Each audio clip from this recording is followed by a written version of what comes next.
Hello दोस्तों, मैं राहुल सिंह स्वागत करता हूं आपका माई स्कूल में। आज हम लोग पढ़ेंगे chemical reaction and equations, class 10 CBSE NCERT syllabus के according. Chemical equations. A chemical equation consists of the chemical formula of the reactant and the chemical formula of the substance।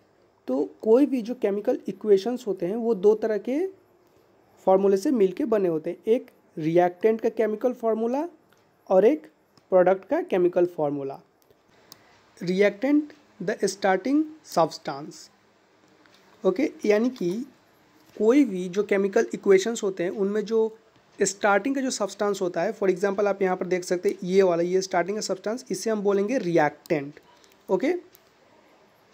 And the product substance form in the chemical reactions, यानी कि एक product होता है, वो product जो chemical reactions के बाद जो फॉर्म करता है उसे प्रोडक्ट बोलते हैं, ओके।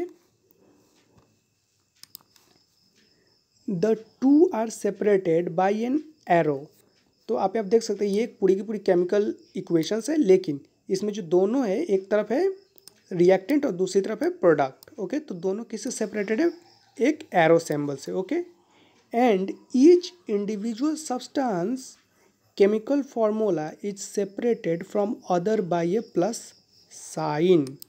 यानी कि अगर आप इनको इंडिविजुअली देखेंगे, फॉर एग्जांपल आप रिएक्टेंट को अगर आप इंडिविजुअली देखेंगे तो यहाँ पर दो केमिकल्स है, एक मैग्नीशियम और एक ऑक्सीजन, और दोनों ही इंडिविजुअली सेपरेटेड है by a plus sign, okay. The substance that undergo chemical change in the reactions magnesium and oxygen are the reactant। Means यहाँ एक मैग्नीशियम एंड ऑक्सीजन है जो एक रिएक्टेंट है, दोनों में रिएक्शंस हुआ एंड और एक नया सब्सटेंस बना, okay. The new substance magnesium oxide, और एक नया जो सब्सटेंस बना वो है मैग्नीशियम ऑक्साइड। आप यहाँ पर इक्वेशन में देख सकते हैं एक मैग्नीशियम है और एक ऑक्सीजन है, दोनों में ही रिएक्शन हुआ और ये दोनों लेकिन रिएक्टेंट है, ओके। और जो नया प्रोडक्ट था वो था मैग्नीशियम ऑक्साइड, ओके। जब भी किसी रिएक्टेंट्स के बीच में जब भी रिएक्शन होगा तब हमेशा ही प्रोडक्ट बनेगा। वो प्रोडक्ट एक भी हो सकते हैं, एक से ज़्यादा भी हो सकते हैं, ओके। आप ये दूसरे वाली इक्वेशन में देखेंगे, यहाँ पर दो रिएक्टेंट है, एक है HCl और एक सोडियम, लेकिन इनका जो ये दोनों रिएक्टेंट है लेकिन इनका जो प्रोडक्ट भी है वो भी दो है, एक है NaCl यानी कि सोडियम क्लोराइड और एक हाइड्रोजन, ओके। राइटिंग है केमिकल इक्वेशन। तो अब तक हमने देखा कि केमिकल इक्वेशंस क्या होते हैं, वो कैसे बनते हैं, ओके। अब हम देखेंगे इनको कैसे लिखा जाता है, okay. A chemical equation represents a chemical reaction, okay. तो कोई भी जो केमिकल इक्वेशंस होते हैं वो पूरा का पूरा केमिकल रिएक्शंस को रिप्रेजेंट करते हैं, ओके। एग्जाम्पल के तौर पे आप यहाँ पर देख सकते हैं ये केमिकल इक्वेशंस है, ओके। आप यहाँ पर देखेंगे यहाँ पर दो रिएक्टेंट है, एक है हाइड्रोक्लोरिक एसिड और एक है सोडियम, ओके। तो दोनों में आपस में रिएक्शन हुआ, सोडियम क्लोराइड और साथ में हाइड्रोजन, ओके। तो ये दोनों रिएक्टेंट थे और ये दोनों प्रोडक्ट हैं, okay. If you recall formula of hydrochloric acid, sodium and sodium chloride and hydrogen, the above word equation can be written as like that। यहाँ हम hydrochloric acid, sodium, sodium chloride and hydrogen का formula को लेके लिखेंगे। तो हम hydrochloric acid को लिखते हैं HCl, सोडियम को Na, सोडियम क्लोराइड को NaCl और हाइड्रोजन को H2, ओके। तो हमने यहाँ से सिर्फ हाइड्रोक्लोरिक एसिड का सिर्फ फॉर्मूले को ही यूज़ किया है इसको लिखने के लिए, ओके। तो जब भी हम इक्वेशंस लिखेंगे उनमें सिर्फ किसी भी चीज़ के फॉर्मूले को यूज़ करेंगे, इसको पूरा हम वर्ड बाय वर्ड नहीं लिखेंगे, okay. Count and compare the number of atoms of each elements on the left hand side and right hand side of the arrow. तो जब भी हम लोग इक्वेशंस लिखेंगे उसके बाद हम हमेशा ही काउंट करेंगे, एटॉमिक नंबर्स को काउंट करेंगे एरो के लेफ्ट हैंड साइड में यानी कि रिएक्टेंट के साइड, और एरो के राइट हैंड साइड यानी RHS में, ओके, राइट हैंड साइड में यानी प्रोडक्ट को काउंट करेंगे। इन दोनों का ही एटॉमिक नंबर को हम काउंट करेंगे। क्यों?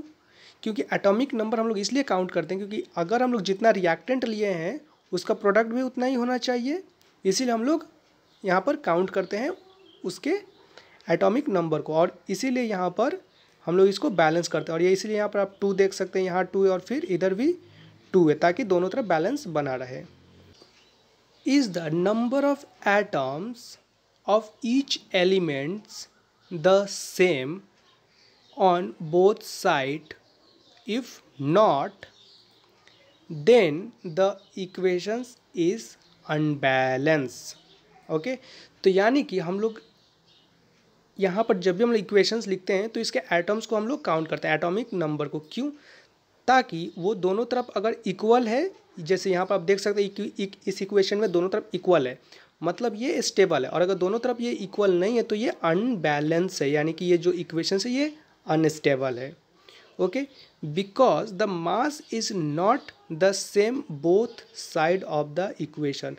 और एक चीज़, अगर ये अनबैलेंस है मतलब जो मास है वो दोनों तरफ इक्वल नहीं है, यानी कि उस इक्वेशन में या उस रिएक्शन में कुछ प्रॉब्लम हुई है।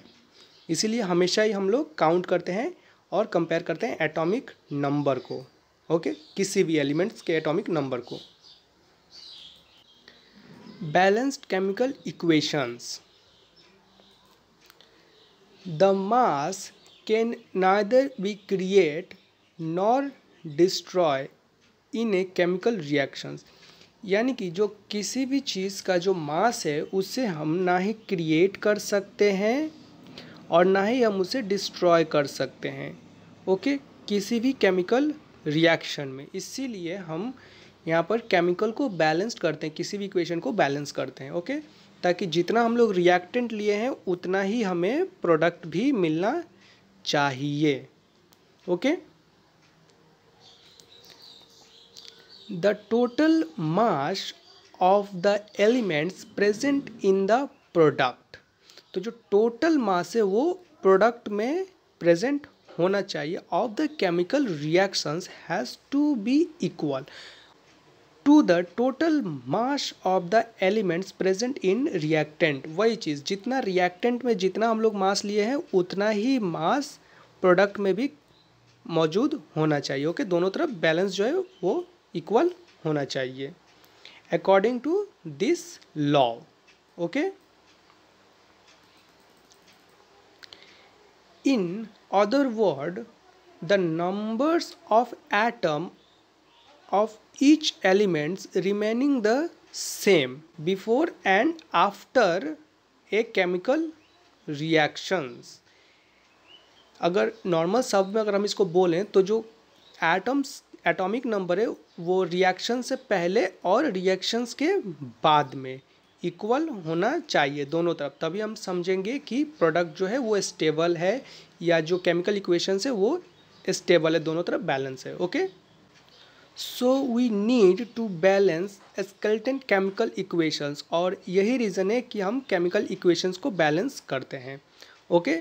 जितना अपना रिएक्टेंट उतना ही प्रोडक्ट होना चाहिए, और इसीलिए हम इसको बैलेंस करते हैं हमेशा, okay. The equation for the reaction between methane and oxygen to eat carbon dioxide and water is confirm to be balance per this approach. यहाँ पर मीथेन है एक तरफ और दूसरी तरफ ऑक्सीजन है, ओके, दोनों ही रिएक्टेंट है, ये एक जस्ट एग्जाम्पल है, ओके। तो मीथेन और ऑक्सीजन दोनों ही रिएक्टेंट है, दोनों में रिएक्शंस हुआ और रिएक्शंस के बाद यहाँ पर कार्बन डाइऑक्साइड बनी और साथ में H2O मीन्स वाटर, ओके। अब एक चीज़ देखिए, यहाँ पर भी केमिकल को हमने इसीलिए इक्वल किया है, केमिकल इक्वेशंस को हमने इक्वल क्या है, यहाँ 2 बैठा है ताकि एटॉमिक नंबर दोनों तरफ सेम है कि नहीं। ओके, अब ये सब कुछ एग्जाम्पल है जहाँ पे हम लोग देखेंगे कि कैसे किसी भी इक्वेशंस को इक्वल करते हैं, उसको बैलेंस्ड कैसे करते हैं। ओके, और वो बैलेंस है कि नहीं, इसको हम यहाँ पर कंफर्म करते हैं। सबसे पहली चीज़ है मीथेन CH4, यानी कि C में सिर्फ एक ही कार्बन एटॉम्स है। ओके, तो यहाँ पर C में एक ही कार्बन एटॉम्स है, तो 1 × 1 = 1, यानी कि रिएक्टेंट साइड है ये दोनों। ठीक, अब इसके बाद देखते हैं H में कितने हैं, 4 एटॉम्स है। ठीक, और वो कितना है, 1 है, तो 4 × 1 = 4, यानी कि इधर में कितना हो गया, 1 4। ओके, अब ऑक्सीजन को देखते हैं, यहाँ पर ऑक्सीजन, तो यहाँ ऑक्सीजन कितने एटम्स है, इसका ऑक्सीजन के 2 एटम्स है, तो 2 × 2 इधर हो गई 2। ओके, ऑक्सीजन में 2 एटम्स है और ऑक्सीजन जो है वो खुद भी 2 है। ओके, तो इधर में कोई 4।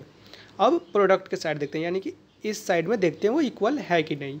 तो सबसे पहली चीज़ कार्बन 1 है, जैसे यहाँ पर थी वैसे यहाँ पर, यानी कि दोनों 1 1, यानी कि ये बैलेंस्ड है, कार्बन जो है वो बैलेंस्ड है, दोनों तरफ इक्वल है।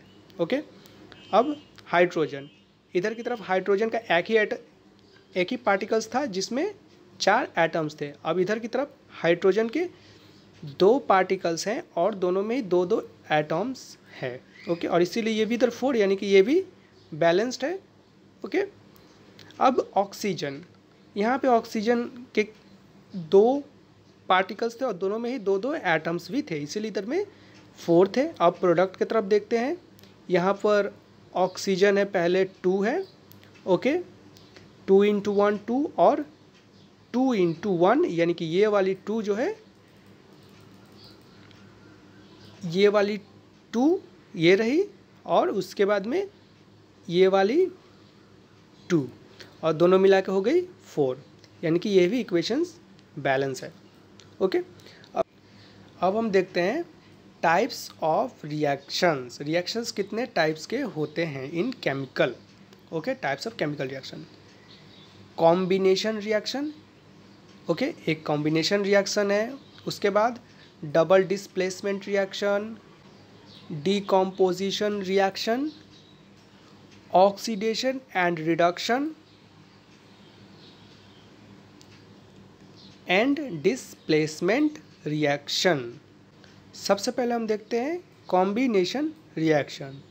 ए combination reaction is a reaction where 2 reactant are combined into 1 product. यानी कि जो कॉम्बिनेशन रिएक्शंस हैं, यहाँ पर हमेशा ही 2 रिएक्टेंट होंगे और दोनों कंबाइंड होके एक ही प्रोडक्ट को फॉर्म करेंगे। ओके, नाम से ही पता चल जाए, कॉम्बिनेशन यानी कि एक साथ होना। अब यहाँ पर एग्जांपल तौर पे आप देख सकते हैं, यहाँ पर एक है कैल्शियम ऑक्साइड साथ में वाटर। ओके, और 2 अलग अलग लेकिन रिएक्टेंट है, लेकिन दोनों जब मिले तो यहाँ पर प्रोडक्ट एक ही फॉर्म किया है। ओके, अब दूसरा एग्जांपल भी देख सकते हैं, NaCl साथ में क्या है, सोडियम, लेकिन दोनों ने मिलके 2 अलग अलग प्रोडक्ट बनाए, यानी कि ये जो है कॉम्बिनेशन रिएक्शन नहीं होगा, सिर्फ यही कॉम्बिनेशन रिएक्शन है। Okay, double displacement reaction. In double displacement reaction the 2 reactant exchange ion to form 2 new compounds. यानी कि जो डबल डिस्प्लेसमेंट रिएक्शन है, यहाँ पर 2 रिएक्टेंट होंगे और जो प्रोडक्ट भी होगा वो भी 2 ही फॉर्म करेगा। ओके, लेकिन तो इसमें जो है आयन एक्सचेंज होगा। Okay, between 2 reactant individually. Okay, तो HCl में Na से दोनों में आयन चेंज होगा और उसके बाद जो नया प्रोडक्ट कोई भी फॉर्म करेगा। Okay, decomposition reaction. In decomposition reaction is a type of reaction where 1 reactant breaks down into 2 और more प्रोडक्ट। ओके, तो जो डीकम्पोजिशन रिएक्शन है, यहाँ पर एक रिएक्टेंट होगा, सिर्फ एक ही रिएक्टेंट होगा, वो टूट के 2 या उससे ज़्यादा प्रोडक्ट को फॉर्म करेगा। एग्जाम्पल तौर पे आप यहाँ देख सकते हैं, सोडियम क्लोराइड है। ओके, ये एक ही रिएक्टेंट है। ओके, और ये आपस में ब्रेक डाउन हुआ और बाद में 2 नए प्रोडक्ट को फॉर्म किया, एक तरफ है सोडियम और दूसरी तरफ है chloride. oxidation and reduction is also known as redox. Redox reaction in which oxidation and reduction occurred is also known as redox. अच्छा, यहाँ पर आप एक चीज़ नोट्स करते वक्त ऑक्सीडेशन को रिडक्शन की जगह कर दीजिएगा और रिडक्शन को ऑक्सीडेशन की जगह नोट्स करिएगा। तो ऑक्सीडेशन एंड रिडक्शन में क्या होती है कि यहाँ पर ऑक्सीडेशन और रिडक्शन ये दोनों एक साथ होती है किसी भी केमिकल रिएक्शंस में। ओके, तो जो ऑक्सीडेशन का मतलब होता है gain of oxygen and reduction का मतलब होता है लूज ऑफ ऑक्सीजन। आप इस इक्वेशन में देख सकते हैं यहाँ पर FeO3 है। ओके, तो यहाँ पर रिडक्शन हो रहा है, क्यों? क्योंकि यहाँ पर जो O3 है, ये जो O है, ये यहाँ से आउट हो जा रहा है। ओके, और सिर्फ Fe यहाँ पर रह जा रही है। ओके, और ऑक्सीडेशन यहाँ पर हो रहा है, यहाँ पर CO पहले से। ओके, लेकिन यहाँ पर O का एक ही एटम्स है। ओके, लेकिन जब ये ऑक्सीडेशन हो रहा है तो यहाँ पर एक और O आके जॉइंट हो रहा है, कंबाइंड हो रहा है, और एक यहाँ पर O2 हो जा रही है। ओके, तो ये हुआ ऑक्सीडेशन और ये वाला हुआ reduction. Displacement reaction, reaction in which one element displace another from A compound. यानी कि डिस्प्लेसमेंट रिएक्शन में क्या होती है कि यहाँ पर एक कंपाउंड होती है। ओके, तो उनमें से कोई एक हट जाता है और एक दूसरे के साथ कंबाइंड हो जाता है। Magnesium oxide and copper sulphate both are reactant. तो जो मैग्नीशियम है और जो कॉपर सल्फेट है, ठीक, तो कॉपर सल्फेट जो है ये यहाँ पर एक कंपाउंड है। ओके, बोथ आर रिएक्टेंट, ये दोनों ही रिएक्टेंट है। After reaction more reactive elements displace a less reactive elements. और रिएक्शन के बाद जो इन दोनों में से, यानी कि जो मैग्नीशियम है और जो कॉपर है और सल्फेट है, इन तीनों में से जो मोर रिएक्टिव होगा वो रह जाएगा और जो लेस रिएक्टिव है यानी कि जो कम पावरफुल है वो वहाँ से निकल जाएगा। ओके, तो मैग्नीशियम और कॉपर सल्फेट में रिएक्शन हुआ और यहाँ पर एक जो नया प्रोडक्ट फॉर्म हुआ वो है magnesium sulphate. Magnesium and copper sulphate में रिएक्शन हुआ और यहाँ पर कॉपर हट गया, यानी कि कॉपर जो है ये लेस रिएक्टिव है as compare to magnesium. Okay, as a result the new compound form जहाँ पर मैग्नीशियम सल्फेट है और जो कॉपर है वो सेपरेट हो गया है। Okay, thank you for watching. अगर वीडियो अच्छी लगी हो तो लाइक करें, ऐसे और वीडियोज़ के चैनल को सब्सक्राइब करें। और अगर इस वीडियो